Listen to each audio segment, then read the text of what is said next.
Drake Maye bounces back at training camp, but is Joe Milton actually the better quarterback? Oh, we're going to get into that. All of that and more here on Patscast. Drake and Joe vying for the helm. Patscast whispers, echoes in Welcome to the Patscast. I'm Brad Whitaker. Good to see Drake Maye bouncing back at training camp today after really 3 consecutive rough practices. The Patriots were not in full pads, they were in shells, so take it with a grain of salt, but he had a pretty good day relative to the previous practices this week. More on that in a moment, but I do want to get into this story that has transpired over the last 24 hours or so with the national media, coming from a story with local media written by Michael Hawley saying that Joe Milton looks amazing out there and Drake Maye is really struggling at training camp. And I'm seeing the ghost of Mac Jones at practice. I went into this a little bit on a recent podcast because comparing Mac Jones to Drake Maye is silly. Drake Maye is the polar opposite quarterback of Mac Jones, which also means he's going to be less NFL ready than Mac Jones, who is ready out of the box. And I'm not going to get into the whole Michael Hawley stuff. Let's get into Joe Milton versus Drake Maye because Colin Cowherd went off today saying, don't be surprised if Joe Milton wins the job. Now, I'm not sure if he was referring to ultimately winning the job in New England when Jacoby Brissett is gone or one of the other quarterbacks gets promoted, or if he's saying, like, Joe Milton's going to be starting week 1. If it's the latter, that's insane, but I don't want to discredit him too much because he's not entirely wrong. So I'll get into the strengths of his argument in just a moment, but comparing apples to apples, Drake Maye and Joe Milton right now makes no sense. First of all, Drake Maye is competing for the starting job right now with Jacoby Brissett. In terms of reps among all 4 quarterbacks, Brissett, Maye, Milton, Bailey Zappi, who for some reason is still on the roster, all of those quarterbacks, like 90% of them are going to Jacoby Brissett and Drake Maye. And they're also doing it by different units. So Jacoby Brissett is with the first team unit, Drake Maye is with the second, and then, some of those players carry over, but third team unit will go to Joe Milton, and then fourth, Bailey Zappi, who again, I have no idea why he's even there if he's the 4th quarterback on the roster at this point, but Joe Milton gets basically the scraps at that point, and yes, he's working with third team offensive players, but he's going out there against third team defensive players, and he gets like 3 reps in every practice in competitive drills. And he's looked pretty good in those reps. I don't want to take that away from him. But Drake Maye and Jacoby Brissett each get like 15 reps in competitive drills, or at least 10 typically. So it's not the same thing. You're going to need to see a lot more of Joe Milton. And he was drafted because they thought he could be a competitor to Drake Maye, has the same traits as Drake Maye. And if Maye doesn't work out, well, then at least you have another developing quarterback. But he is just as raw as Drake Maye, which is why at this point it's hard to see Drake Maye starting week 1. I said a week ago it was easy to see it, but he has really struggled once the pads came on. But Joe Milton, here's the strengths to Colin Cowherd's argument. In terms of arm strength, the only quarterback that was better in the draft than Drake Maye was Joe Milton. In terms of athleticism, well, the guy with the Washington Commanders, Jaden Daniels, was the most athletic quarterback in the draft. But Drake Maye probably is pretty close at second or third. But Joe Milton's more athletic than Drake Maye, in my opinion. I mean, he's the one doing backflips at practice every single day.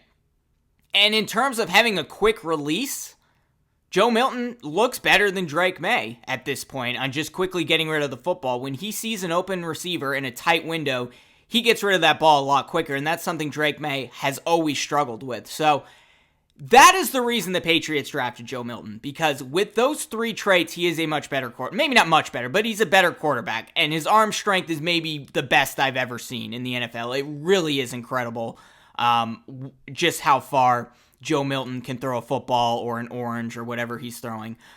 There's some videos of him throwing various objects very, very far.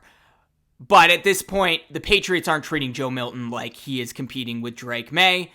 They're treating him like he's competing with Bailey Zappi for the third spot on the quarterback depth chart at the moment. So, yeah, don't be surprised if Joe Milton wins the job in the long term, maybe. But this year, maybe even next year, like, the Patriots are going to be focused on Drake Maye. And if it seems close, like, if it seems like Joe Milton and Drake Maye are not a night and day difference, then, well, maybe as we head into next year, Jacoby Brissett is off the roster. Drake Maye maybe struggled a little bit in his few starts in the NFL. Then we can talk about a quarterback competition between those two. But I just don't see it right now. And look, I've been very impressed with Joe Milton. I'll get into his stats today in just a moment. But right now the competition is Brissett and Drake Maye. So this is like a developing situation over the next 2 to 3 seasons if Drake Maye doesn't perform. That's all it is. But to say that Joe Milton is going to win the job, at least in the near term, it just doesn't make any sense. But like I said, Drake Maye had a much better practice today at training camp. Training camp day number 7, went 7 of 10 with 2 sacks. So the offensive line did struggle a little bit. Jacoby Brissett had 3 sacks on the other hand, but did go 3 of 3 in 11 on 11s, which is great to see. Passes went to Hunter Henry, Jalen Polk, and Demario Douglas.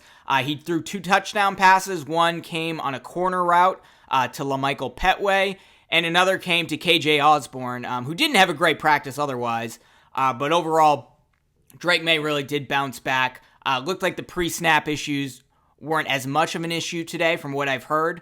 But overall, good to see him bounce back. Now, he did struggle in one-on-one red zone drills, threw 7 of them and only hit 1 receiver for a touchdown there. So that doesn't sound great, but these one-on-one drills really are on the receiver to get open. And Drake Maye, ideally he can throw people open, and it looks like he did do that a few times today in competitive drills, but that is like 80% receiver, 20% quarterback. So I'm not going to knock him too much for going one of 7 in red zone drills, one-on-one red zone drills.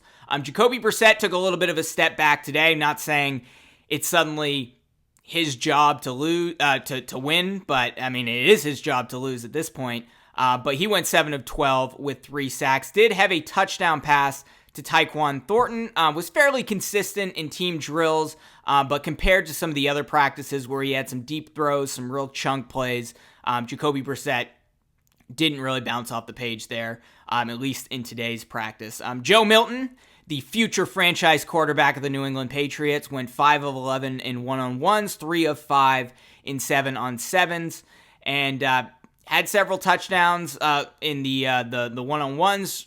Really showed off his arm strength, as he always often does.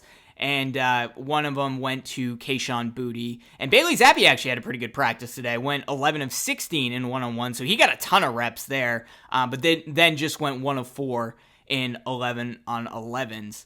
Wide receivers, the best receiver out there, and this has really been the story for, I would say, like half of the practices, if you count minicamp and OTAs along with training camp, was Tyquan Thornton. Like, he's really making a strong case to make the roster. Now, he needs to show it in those preseason games, but he went 2 of 2 today in one-on-one drills against Christian Gonzalez. So, Christian Gonzalez guarding him in the red zone, blew by him twice. And one of those throws, I've seen it on X on video, was Jacoby Brissett throwing him open. And it was a really tight window, and he managed to make a really great grab against pretty good defense by Christian Gonzalez, who did struggle a bit today in practice, but we all know he is a tremendous cornerback, potential rookie of the year last year had he stayed healthy. But really good to see Tyquan Thornton performing out there. Hauled in 4 of 5 passes, including a touchdown from Jacoby Brissett, also in 7-on-7s. Kayshon Boutte caught 2 touchdown passes from Joe Milton and Bailey Zappi. KJ Osborne struggled once again. He had a good practice the other day, but the story with him through OTAs and minicamp and training camp is he really hasn't showed up, except for that one practice where he played pretty well. Went 2 of 7 on targets, and went 1 of 4 in one-on-one drills, counting that 2 of 7. Did have a touchdown catch, though, from Drake Maye in the back of the end zone. Jalen Polk also caught passes from Maye and Milton and added a touchdown reception himself. I'm not too worried about Jalen Polk right now.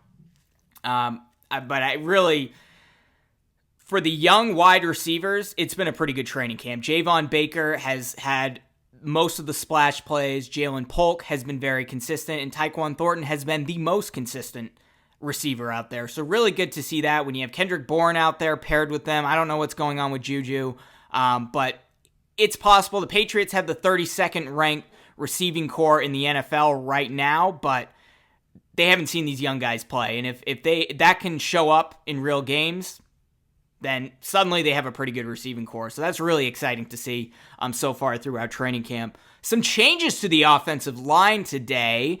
So all these podcasts where I'm like, the Patriots have their offensive line and Caden Wallace is going to start at left tackle. Scratch all that. So I've wasted a good chunk of my life saying that. But Vidarian Lowe started at left tackle today with the first team, and Caden Wallace ultimately replaced him. The rest of the offensive line stayed the same. Sidney So at left guard. David Andrews returned today. I guess there was a health issue with his son, so that's why he missed the first two padded practices of training camp. But good to see him back out there, and then Michael Wenu back at right guard and Chuks Okorafor back at right tackle. But we're not seeing Okorafor at left tackle, so they seem to be pretty comfortable with him at right. Now, Vidarian Lowe is a veteran, so maybe they just gave him a chance to leapfrog Caden Wallace for a day. So I won't read too much into it, but Patriots are still, and Gerard Mayo are still shuffling players around, it looks like, on that offensive line. But it has been pretty consistent from left guard through right tackle with So, Andrews, Owenu, and Okorafor. It's just a question of who's going to start at that left tackle position. I hope it's not Vidarian Lowe. I really do hope it's Caden Wallace. I think we all hope that because Vidarian Lowe has done nothing but struggle since he got to New England. And then there's also Calvin Anderson, who may factor into that equation as well. The running backs, Antonio Gibson caught 2 of 2 passes in one-on-ones and hauled in a touchdown catch and took 3 handoffs during practice. Ramondre Stevenson had a good burst on an outside zone handoff during 11-on-11s. I'm sure having Andrews back out there really helps with that wide zone scheme. And Kevin Harris, he remains above some of the other running backs, JaMychal Hasty, Terrell Jennings, and just Deshaun Fenwick.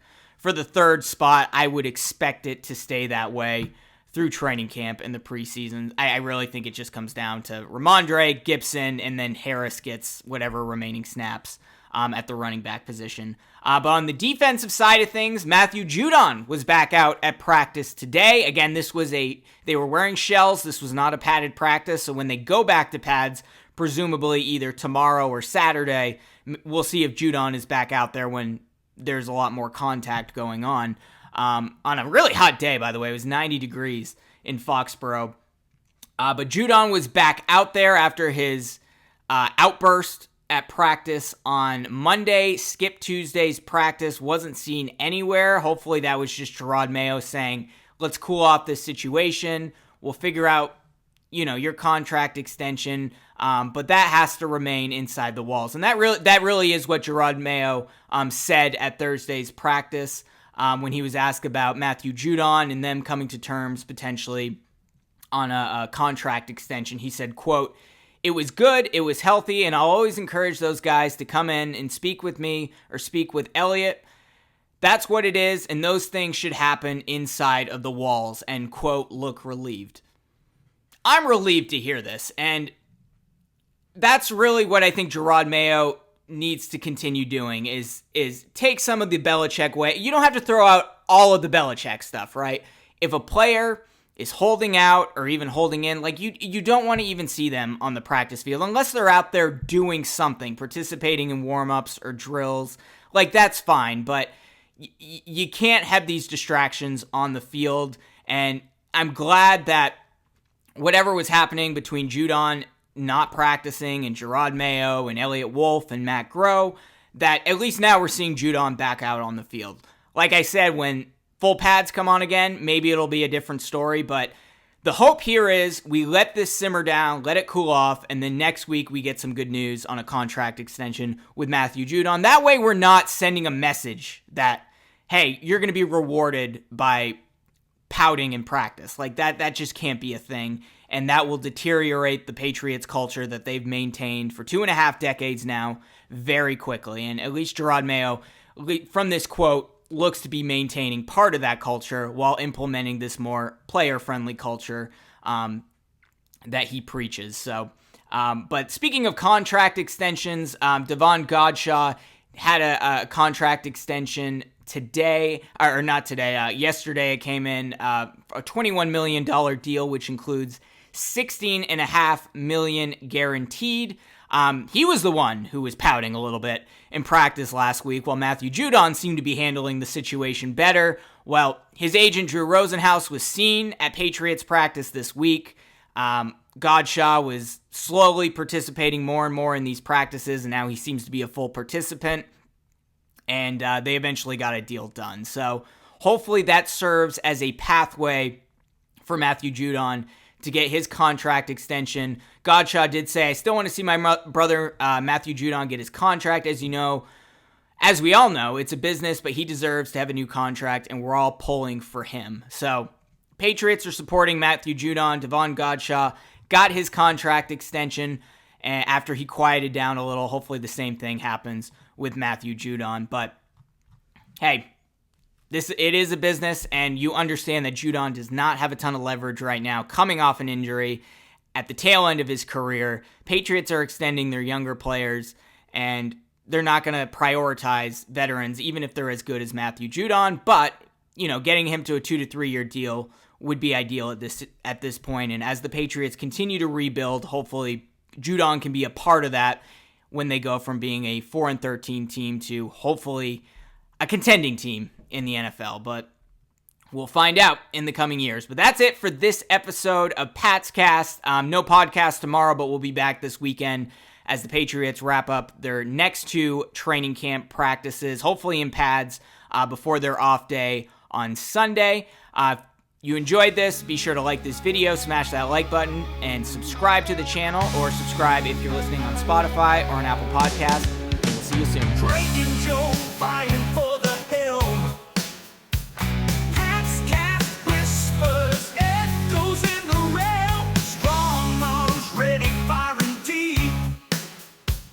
Who will make that Patriots lead?